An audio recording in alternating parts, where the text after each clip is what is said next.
Hey there, welcome back, No Problem Parents. This is our first Social Saturdays episode of the No Problem Parenting Podcast. I'm Jackie Finneman, your host, and today's question is, what are the benefits of parent-child play, and how can I make it awesome for my kids of all ages, and make it fun for me, the parent, too? A study that was published in the Journal of Marriage and Family shared that leisure activities, including play, are linked to greater satisfaction in family relationships overall. So there's more to play than just keeping kids busy or entertained. Play builds curiosity and trust and connection. So if you're finding yourself yelling all the time, play is a great way to stop feeding the problems in your home with anger and frustration and setting the tone in your home to be more fun and joyful. Kids don't want you to yell all the time, but if seeing you yell is the only excitement or animation they get from you, you might notice that they're pushing your buttons just a little bit more to gain your attention, even if it's negative attention. So if you're ready to become the leader of your home when it comes to all things play, stay tuned. We've got a great episode for you. Welcome to the No Problem Parenting Podcast. From toddler tantrums to teenage eye rolls, this podcast is your go-to for updated and old school tips and tools that are going to help you become the confident leader your kids crave you to be. Do you ever wish there was a specific manual that came with each one of your kids? I mean, what works for one often doesn't work for the other, right? And let's face it, we don't know what we don't know. And even if there was a manual, it probably wouldn't be able to keep up with all the changes in our world. Well, this podcast is the next best thing. I'm your host, Jackie Finneman, a 30-year counselor turned parenting coach, and I've got a lot to share, including hundreds of resources that you have access to right from your home and strategies that are going to boost your confidence and energize you. So whether you're knee-deep in diapers or navigating the tween years, or you're launching your child into adulthood, subscribe and share this podcast with your friends, teachers, and daycare providers. We're going to turn your parenting problems into no problem, one episode at a time. All right, parents, let's talk all things engaging in play with our kids, whether it's peekaboo or building Lego towers, constructing forts, or even pretending to be superheroes. You create a foundation of curiosity, trust, and connection with your kids through play that truly lasts a lifetime. And hey, check out my conversation with Kurt Jordan from Kong Academy in episode 50. Kurt is one of the authors in our first book, No Problem Parenting, Raising Your Kiddos with More Confidence and Less Fear. And his chapter is titled, Let Kids Play Their Way. And I've included a link in the show notes for more ideas on how your family can beat the winter blues. Kong Academy has put together this great landing page full of adventurous ideas and fun that you can access right from your home this winter, whether it's rainy season for you or snowy season for you. Kong Academy has some great ideas to help you out on your playtime parenting journey. And remember that play isn't just for kiddos. It's a fantastic stress buster for parents too. Even if you just have 15 minutes of imaginative play, it can be like a mini vacation from the hustle and bustle of daily life. And it doesn't have to cost you a thing other than your time and intention. So play is an opportunity to just let your guard down. Be silly with your kids, no matter their age. Even teenagers can't resist a good laugh when mom or dad are being playful and silly. So let's be intentional about playing with our kids. Remember, Mindset and Motivation Monday, we talked about this whole year. We're going to really be intentional and we're going to lead with optimism. So what if you actually looked forward to playtime with your kids just as much as you look forward to hanging out with your friends or watching your favorite sports on TV? You don't need hours on end. Just 15 minutes of dedicated playtime can work wonders. And if play doesn't come natural for you, or if you run a tight schedule, I'm going to challenge you to schedule playtime in just like you would an important meeting with your boss or a coffee date with your friend. Make playtime a non-negotiable in your schedule. It can become an anticipated moment of joy in your routine, and even if it's just 15 minutes, set your timer. Fully engage with your kids during that time and watch the magic unfold.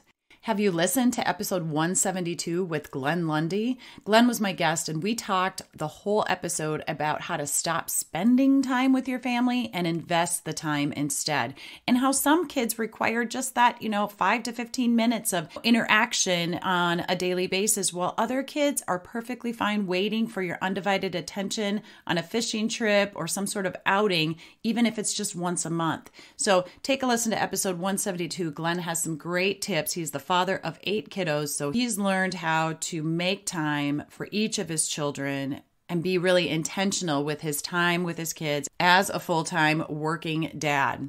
All right, before I share some ideas for playtime with infants to teens, here's 3 tips just to keep in mind during play. So first, of course, you want to be present. You want to be fully engaged. Put away your distractions and go all in. You want to let your child know that you value and enjoy your time together, and you don't want to be distracted by your cell phone. Turn the TV off. Just be really fully present. Tip number 2, follow your kiddo's lead. Allow your child to take the lead in play. Follow their interests and their cues, even if it means stepping into their imaginative world. This is going to encourage their creativity, and it strengthens your connection between you and your child. So you might ask open-ended questions to learn more about their ideas. If maybe the play they're creating doesn't make sense to you, make sure you check your ego at the door. Playtime is not about knowing more than your child. So do your best to kind of let your kid know more than you do about whatever it is you're playing. And you can respond with questions like, I wonder if this tower would go higher if we did this.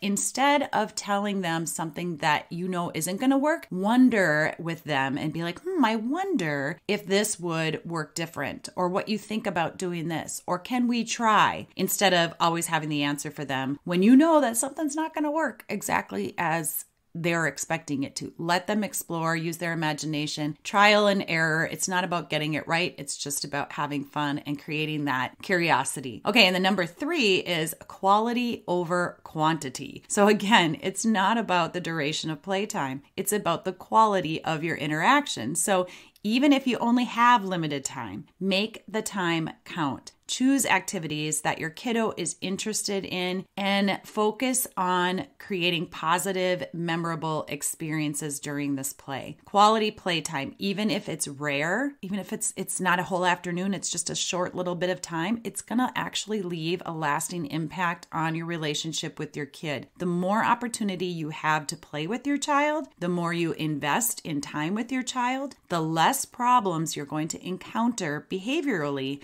as they grow. We're never not going to have problems with our kids, right? That's my only guarantee in no problem parenting. I guarantee you're going to have problems and challenges raising your kids. But there are these things we can do to help minimize those negative behaviors and challenges. Let's get into some playtime examples for children of different age groups. Okay, starting with our infants, the 0 to 12 month olds. Tummy time exploration is a super great connecting time with your kiddo, and it also helps with motor skill development. So lay your baby on their tummy on a soft, clean surface, surround them with colorful toys and soft textures, and then engage in playful conversation. Lay down on your tummy too and be kind of face to face, and you can make animated funny faces or encourage them to reach for toys. Bring a toy close to them and then move it away and then just a little bit out of their reach. You're going to help with motor skill development and that eye contact. It's a great time to spend with your little infants, and it doesn't have to be for very long because, as many of us parents know, tummy time isn't always super fun for babies. They're not necessarily super comfortable doing it. So just even a few minutes of doing that is a great interaction playtime with your infants. Now, another one you could do for infants is sensory play. Giving your infant a variety of soft fabrics with different textures. Let them feel, squeeze, explore the fabrics. This tactile experience is actually going to help stimulate sensory development,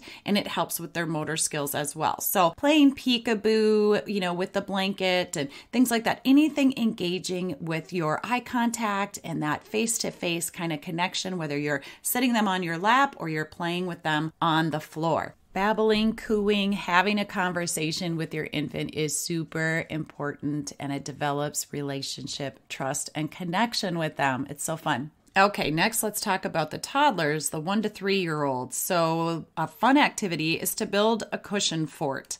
So use cushions, blankets, and pillows to build a cozy little fort in your living room. Crawl inside with your toddler, maybe bring some of their favorite toys, have a little flashlight. You can share stories, play peekaboo, and enjoy some quality time in your homemade fort. Kids love forts. And then another activity is playing house with baby dolls or stuffed animals. Set up the house, make a designated area, in your living room or playroom. Bring out the baby dolls or the stuffed animals, introduce them, encourage your toddler to give each one of them a name or tell who they are. Are they the mom or the dad or the sister or the brother? And then use soft blankets or towels that create cozy spaces for the dolls or the animals to sit up or to nap. If you have a pretend play kitchen set, or if you don't, just make your own. Grab out the plastic bowls from your kitchen or some small pots and pans. Let your toddler pretend to prepare meals for the baby dolls and for you. You can talk about bedtime. Is it time for the baby to go to sleep? Ask questions like,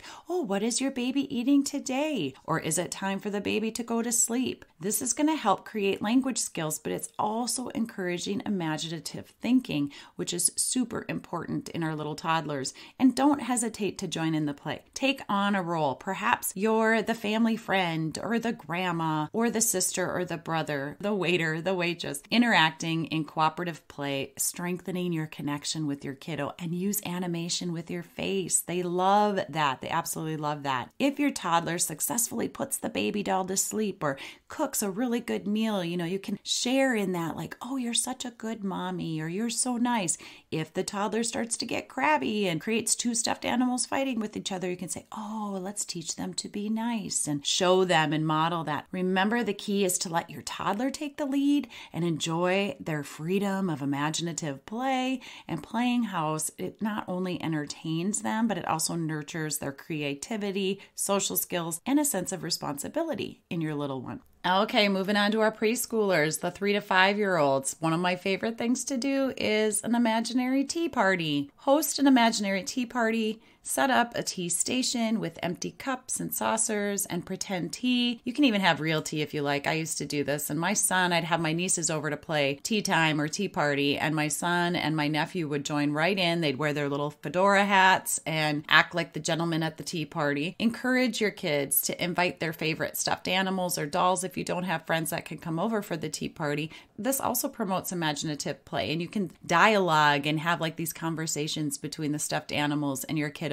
and yourself. Maybe you're serving the tea. Maybe you're using a different voice, an accent, and you're introducing different tones in your conversation and just being silly and fun. Or maybe you're teaching manners during that, and you're not going to teach your kid, but you're going to teach the stuffed animal about the manners. Or maybe you're going to have some poor manners and you're going to let your kiddo tell you how to have better tea party manners at the table. So just get creative with it. And then another idea is to have a storybook theater. So choose your favorite storybook and turn it into a mini theater performance. You can actually create props, little curtains. You can put two chairs kind of together with a blanket in between them and create their own little performance theater. Encourage your kiddos to act out the characters, maybe even put on some simple costumes that you have with clothes or things lying around the house that you can actually mimic the characters in the storybook. Again, you're creating creativity and language skills, but you're also that eye contact and that curiosity from the kiddos when you're joining in the play and you're changing the tone of your voice and you're being all imaginative with them. It's really so great for connection, and just allow yourself to kind of relax and go with it and pretend you're an actor. It can be really super fun, and it can certainly help de-stress you and your mood. Let your guard down and just have fun and play. All right, moving on to our elementary age school kids, the 6 to 12 years old. That's really a wide range, but I love a good DIY science experiment. There are a ton that you can search on the internet. You can choose just a really simple and safe kind of science experiment, like the good old-fashioned making a volcano with baking soda and vinegar. Figure out together which experiment you want to do. You can look it up together and then work together to get the supplies and follow the steps Let your kiddo take the lead for the most part on this, but just watch the exciting chemical reaction that happens when you do this DIY experiment. This really creates curiosity and teamwork, and it can be super fun and engaging. They're going to learn something, but more importantly, I want you to be engaging with your kid, be curious, ask them questions, and just really be all in. Now, another activity for the 6 to 12-year-olds is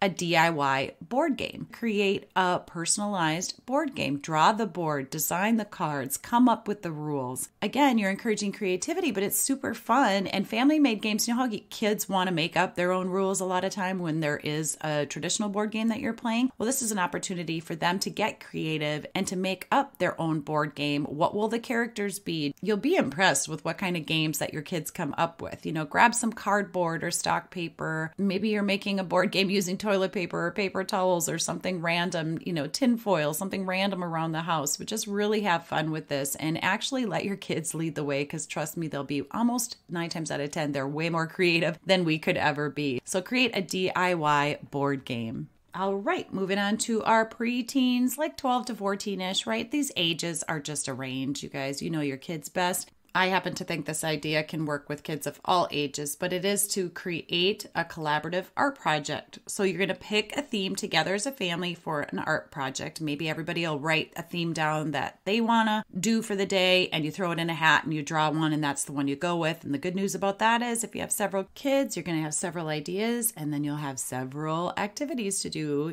spread them out over the course of a month or more. I would ask the kids first for their themes, but if everybody's kind of stumped or stuck, go ahead and look on the internet. There are lots of ideas. Just search, pick a theme for collaborative art project. Some quick ones I love are the family mural. You can designate a large wall or section of your wall in your home or in your garage as the family mural. Grab your art supplies. Each family gets to contribute by adding their own unique drawings or paintings or messages to create just a super fun, personalized mural. You can also do a handprint family tree. So draw a tree trunk and branches on a large piece of paper, and then each family gets to dip their hands in different colors, paint and press them onto branches. You could do this once a year. It's kind of a fun activity as your kids grow. And then if you want to do something more with materials or fabric, create a family quilt. You can use fabric squares from old t-shirts, and each family member gets to design or decorate their square with fabric markers or fabric paint. And then once it's finished, you can sew or tie the squares together. Again, these are all things that you can search online, but I think they're super fun. And actually, one of my other favorites is a paper chain of gratitude. We talked about gratitude, optimism, and intention in Mindset Monday. Cut strips of colored paper, place them in a central location of the house throughout the week or month. Encourage family members to write down something they're grateful for, add it to the chain, and by the end of, let's say, the month or the year, you're going to have a super colorful chain of shared gratitude. So that's another super fun one to do. And then another fun idea for 12 and ups is a DIY escape room. You can actually create a mini escape room challenge in your home. You can set up puzzles, clues, and challenges in different rooms, and then work as a team to solve the mystery and escape. There's lots of ideas online for this so that you can create your own DIY escape room at home. And decide, are you going to create the escape room, or are the kids going to create it and have the parents try to complete it? All right, and then let's finish up with our teens. I love a good cooking challenge. I'm not a baker. Some people do baking challenges, so that works too. But turn your kitchen into a cooking challenge arena. It's kind of fun. You can videotape this. Give each family member a set of ingredients and see what kind of culinary masterpiece you can come up with. Give the kids the common ingredients, but they have to come up with what they're actually making. There's some really fun ideas online for this one too. And then you can have this sort of culinary challenge, even have maybe 1 or 2 people that are going to be the taste testers to determine if the food is good or not. It can be a super fun kind of family activity. And then the last example I'm going to give is you can adapt this to all ages in your home, but teenagers, I like to add a little bit of extra fun with it and have a little bit of a monetary value on it, or some forgiveness of chores ticket. So my favorite overall activity is a scavenger hunt. So you can do a nature scavenger hunt, you can do an indoor scavenger hunt, create a simple scavenger hunt. If you have toddlers, they're going to love the adventure of finding things. In your older kids, you're going to give cues and clues, and then when they find the thing, it might be you don't have to do dishes. on Sunday. Mom or dad takes your chore, or maybe it's a $5 bill, or maybe it's a $10 bill, or like you can have some fun with the scavenger hunt and then add, like I said, a couple of those bonus kinds of things that when they find it, it's worth their while. So you can be really creative with that. Okay, you guys, as we wrap up today's Social Saturday, remember that play isn't just a luxury. It really can create trust and connection and communication. If you're finding yourself struggling more than having joy, then I really encourage you to take some time and figure out what it is that you can do with your kiddo to connect. Eye contact is key. Engagement is key, and humor is key. We have to have humor. If you've taken the Becoming a No Problem Parent training, you know that one of the first challenges in that training is to add some humor. My dad always says, without a sense of humor, tough is hard to live. So thanks for joining us. I'm going to share tips next week for kids who say, I'm bored. I've got a cool tip or tool that you can use on demand when your kiddos say, I'm bored. And we're going to talk a little bit about boredom and the benefits of boredom. So if you haven't yet, click that plus button on the app that you're listening to this podcast with so that you are following or subscribed to the show and you get the alerts for when each of our episodes are published. Until next time, keep playing, keep laughing, and make every moment count.